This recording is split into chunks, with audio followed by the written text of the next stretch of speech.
Hi, Roy here on my booktube channel, Roy Reads Anything, which is about old books that are strange or interesting or just weird. And not done anything for a while, so I'm celebrating. Thought it might be time for a shiny new credit slide. So here is that, and let us begin. So today, going to talk about strange creatures of urban folklore that are invisible to humans but are helping humanity in their secret urban wilderness. And also going to talk about a publishing imprint which has helped to shake the psyche of a nation, and a beautiful but rarely seen edition of Tolkien. And all of those things link together. So, why was I reading a Wombles book? Well, because of Plague of Zombies, basically. So a bunch of us were watching the Hammer horror film Plague of Zombies from the 60s as a buddy watch on Criminoli's Discord. So we were watching the movie and chatting on the in the sort of thread of commentary, and I asked a question, something I thought Cine Phil would probably know, which is about the location of the movie. So Plague of Zombies, British horror film, lots of running around in woods, um, and I thought I recognised those woods from other films, and thought it might be a place called Black Park in Buckinghamshire. And Phil confirmed, yes, it is indeed Black Park, where that film was shot. And so many Hammer films have scenes there.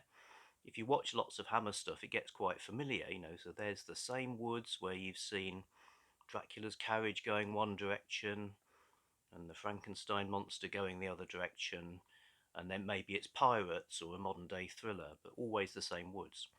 And I mentioned that, not just Hammer filming, I mentioned in this thread that the Wombles movie was shot there. And it turns out that although the Wombles are household names in this country, in America they're unknown. So it was like, what is this strange word? So, in the interests of international relations and cultural exchange, um, the Wombles were created by a writer called Elizabeth Beresford in some children's books in the late 1960s. But the reason they're well known over here is basically a television program. It's like a 5 minute stop motion animation show that you'd see every day on children's television.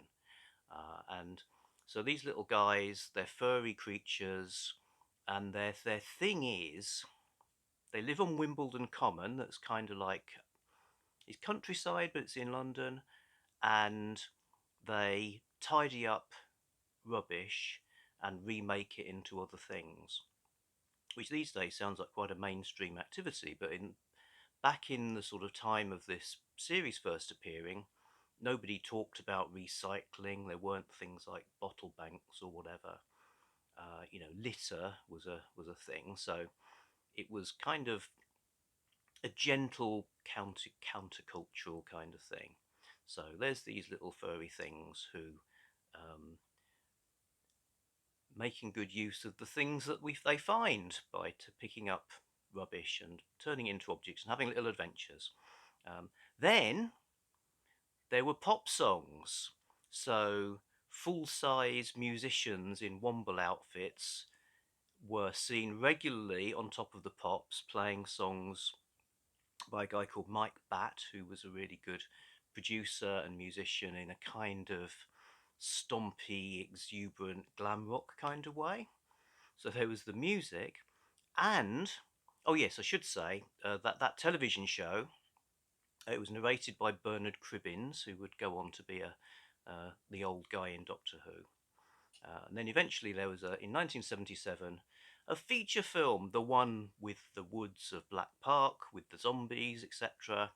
feature film with still the Wombles in their full-size human suits, and Bonnie Langford plays a young girl who can see them. She's the only person who can see them, and it's a very weird film, which I could talk about for ages, but I'm not going to. Just to note, though, Bonnie Langford, later to be a Doctor Who companion and long-term Doctor Who character on things like the Audio Adventures. So with both Cribbins and Langford, there's a sort of Cribbins-Langford axis creates this kind of ley line into the mythology of Britain. Anyway, all of that dates back to these books, and I thought I'd read one, see what they're like. Actually, they looked a bit different in the original illustrations. The stories are very sweet, and yes, so Wombles, that's what Wombles are. Pioneers of ecological green recycling, and with a sort of gentle, it's not folk horror exactly, but it's a sort of what's the word, it is that kind of slightly secret mythology sort of vibe to them, I suppose, if you look very hard. One thing I noticed about the book I got is it's a Puffin. So Puffin was the children's imprint of Penguin books. So Penguins, all paperbacks. Penguins were the sort of grown-up ones. Puffin for kids. I think there was Pelicans as well. Pelicans were non-fiction. Yeah. And I can understand Pelicans being non-fiction because it's like the beak. It's like they're bringing you the knowledge in their beak of carrying. but why? Why is a puffin the junior bird compared to a penguin? Sparkly nose. Okay, so maybe it's the colourful nose. Or beak, as I think. Yeah, bird nose. Lovely book. I mean, fantastic early 70s typeface there. And another fantastic typeface inside. Forgotten what it's called now. The typeface that is used on The Prisoner, to name another cult TV show. So, yes, so Penguin, which got me thinking about penguins. Puffins, Puffins! Puffins, man, right. Puffins!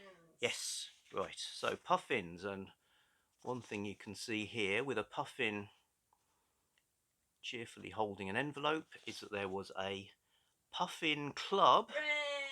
If you have enjoyed this book and would like to know about others which we publish, why not join the Puffin Club? Why not indeed? You'll receive the club magazine, Hooray! Puffin Post 4 times a year, and a smart badge and membership book. You'll also be able to enter all the competitions. And Dr. Jenny was a member of indeed. that very club. Still got the badge. And has the badge somewhere. Hidden We're not showing you the badge. But yes, so there was Puffin Club. And one year we both unknowingly exchanged Puffin-related presents around the time of Christmas and birthdays. So I found, which I'd never heard of, there were Puffin annuals. Woo! So I got 2 Puffin annuals for Dr. Jenny. You did indeed. Which, as you can see, were colourful and beautiful. Part of that, like I said, I talked about monkeys annuals. It's like anything had to have an annual in those days. So what did you get? You got Puffins in a Maze. You got some nice drawings. You got stories. Story by Joan Aiken. Joan Aiken of Wolves of Willoughby Chase fame. You got fantastic illustrations, and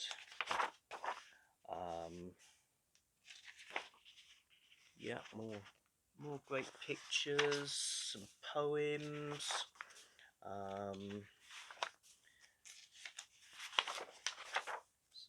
some factual stuff. Russell Hoban, the well-known writer.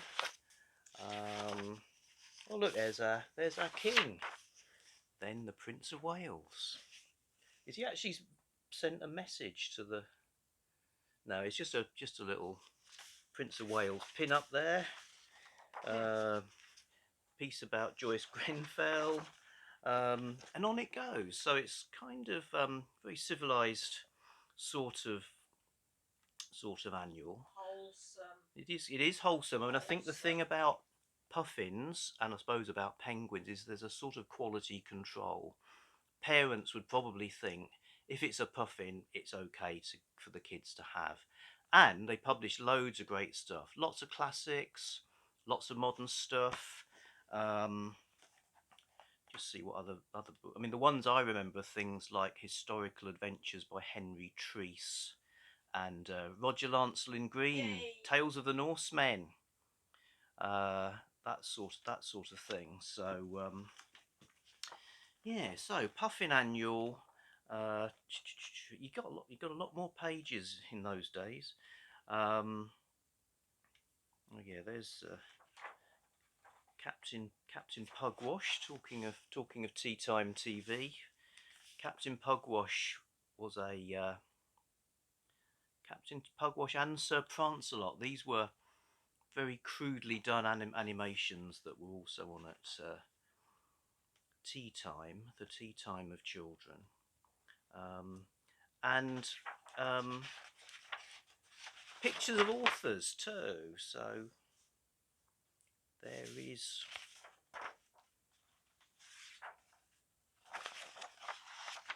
Leon Garfield. There's Jill Payson Walsh, Roger Lancelin Green, who I just mentioned, who did these collections of mythological stories.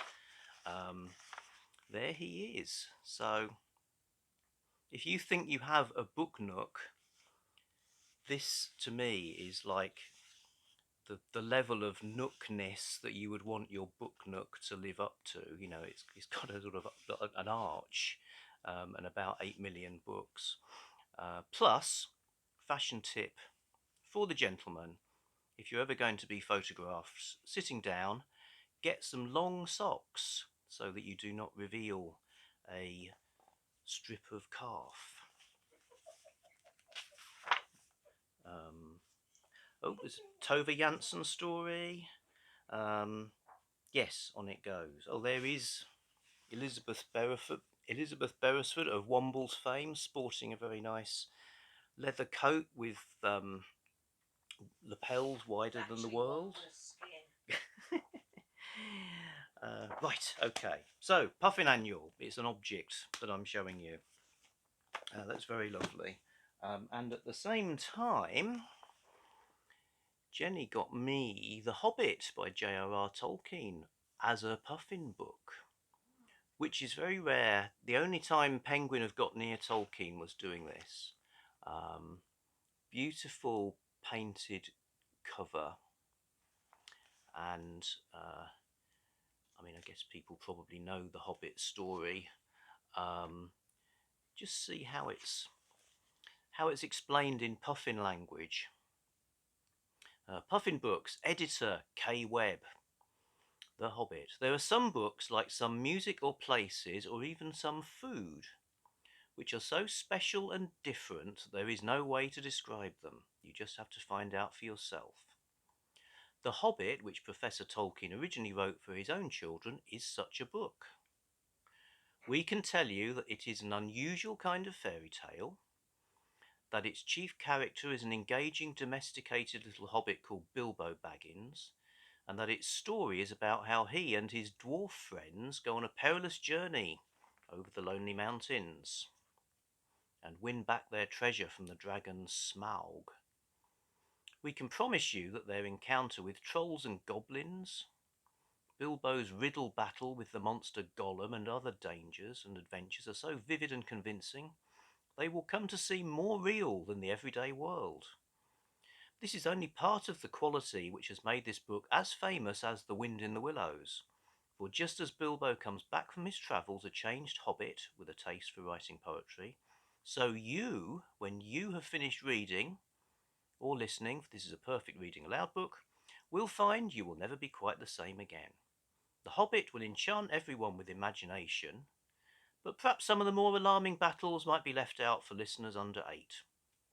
So there you go. That's how they were presenting us The Hobbit, and it's just a lovely, lovely edition, which I'll now put back in the spaces of treasuring.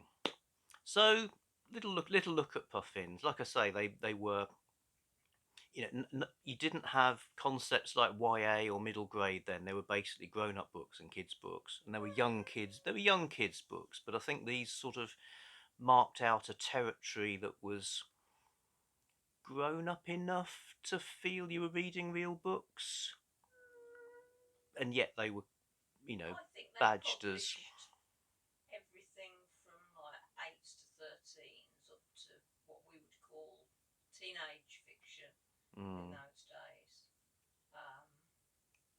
There was definitely stuff that I had when I was in the secondary school that were puffin books aimed at kind of 16, 17-year-olds. Yeah. Cool. So, yeah. There you have it. I mean, I think bookshelves would shelve things by publisher often, so you just have loads of Puffin books. Puffin away. Happy days. There's the other Puffin annual too. So, right. That's it for that video. Thank you for watching and subscribing and all that kind of thing. Great to read comments. If maybe you had some Puffins. I know Duncan on his Back Away from the Donkey channel, he's been looking at Puffins as well, so it's kind of great minds think alike. Right, okay, that's it. I'm finishing now. Just about to finish. It's nearly over. This is the end.